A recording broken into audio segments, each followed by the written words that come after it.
He told them, your resistance isn't evidence of spiritual poverty, but rather evidence that this is your moment of greatest potential. Welcome to Prism of Torah with Rebbe Saf Aaron Prisman, engaging Divrei Torah, packed with stories and practical insights. Find us wherever you get your podcasts or at prismoftorah.org.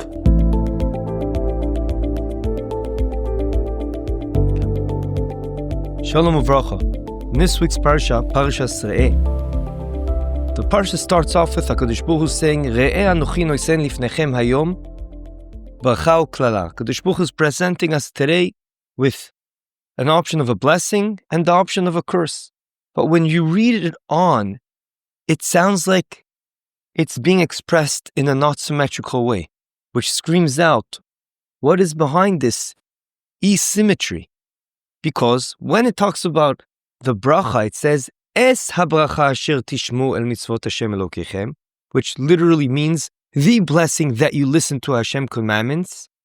However, when it talks about the option of the curse, it says, and you'll be cursed if you do not listen. V'aklala im lo tishmeu. That's not symmetrical. How come when it talks about the curse, it says, if you won't listen, you'll be cursed. But when it comes to the blessing, it doesn't say, if you will listen, you will be blessed. But rather it says, the blessing that you listen to Hashem's commandments. Et habracha asher tishmeu el mitzvot Hashem. What is happening over here? So this bothered me. But you look at Rashi, it sounds like this bothered Rashi as well. Because Rashi says on this pasuk, Es habracha al menat asher tishmeu. I'm giving you the blessing so that based on that, you will listen to me. What is Rashi saying over here? It sounds to me like Rashi is saying, it's not symmetrical. It's like a father loving a child. When it comes to the curse, yes, it's the end result. The result of doing bad is you'll be punished. But with the blessing, it's not symmetrical. It's not like that. A father that loves a child, he wants to ensure he's motivated to do good. He wants him to choose the right choice. And therefore, HaKadosh Baruch Hu is hinting to us, I will give you the blessing so that I can motivate you to do the right thing in this world. HaKadosh Baruch Hu is longing for our spiritual success. He wants us to choose this way. He's encouraging us in hopes we will choose the right way. As opposed to the blessing just being an earned payment, a reward. No, it's something that HaKadosh Baruch Hu is telling us, I will give you this. So please do it. You should want to have this. This is going to be the best option for you. This is precisely what I think Rashi is saying when he says, HaKadosh Baruch Hu is giving you the blessing al menat, in order that you will listen to me. If you look at Siftei Chachamim, it does explain that this is one of the questions that bothered Rashi, what we're saying, that it's not symmetrical. But then if you look at a different perush, which is called Ikar Siftei Chachamim, it sounds like he's saying what we're trying to say right now, which is HaKadosh Baruch Hu is motivating us to try to choose the option of the blessing. And he says it's also hinted by the word Asher. Asher anochi metzaveh eschem. Asher, he says there's other places in the Chumash where Asher expresses that HaKadosh Baruch Hu wants you to choose this. It's not just a matter of grammar. And he gives several examples, one of which is HaKadosh Baruch Hu told Moshe Rabbeinu, these are the luchot that you broke, asher shibarta, and Chazal learned from this, Yeshar Koach Hashem is saying that you broke them. That is what I wanted you to do. Meaning, Hashem is giving a bracha and telling us, this is what I really want you to do. The bracha is there for motivation to choose the right path. If you think about it, this idea aligns perfectly with what the Ramchal says in his introduction to Mesilas Yesharim, that HaKadosh Baruch Hu just created the world to be meitiv, to give us good. And hence, when we choose the right path, we're actually bringing to fruition the whole idea and the manifestation of why Hashem created the world. Harav Gansfried, in his Sefer HaPiryon, takes us even to a more extreme. He, unlike what we're saying, and Ikar Siftei Chachamim, he wants to take Rashi literally and say that the bracha is like getting credit up front. The blessing, the reason it's not symmetrical is way more than just being a motivation, but you actually get the credit up front. You're going to get the blessing even before, because HaKadosh Baruch Hu wants to motivate you. Just in a similar way to when a father loves a child, he gives him the candy up front and says, I believe in you. I know you're going to choose well, and hence I'm already giving you the candy. That takes the idea of motivation to even a greater extreme. And he learns in Rashi, al menas, literally, I'm giving you a bracha in order that you will actually choose the right path. I'm giving it to you right now. This goes very nicely with a midrash in Vayikra Rabbah that says, HaKadosh Baruch Hu says, I'm giving you a child because I trust you're going to do a bris milah on this child. I'm giving you a house because I trust you're going to put on your roof the mitzvah of ma'akeh, etc., etc. Meaning Hashem gives us possessions in advance so we can perform mitzvahs with them. HaKadosh Baruch Hu trusts that we're going to do the right thing and gives us the blessings up front. That is the unbelievable amount of chesed Hashem gives us, and we should live life understanding this idea. This can change the perception of the possessions we get. Perhaps instead of asking ourselves, oh, what did I do to deserve the good health, the mind we have, the stable income, perhaps we should be asking, what is the empowering, what is HaKadosh Baruch Hu giving me up front in order to be able to do things Hashem wants me to do with the talents Hashem gave me and the possessions that Hashem gave me.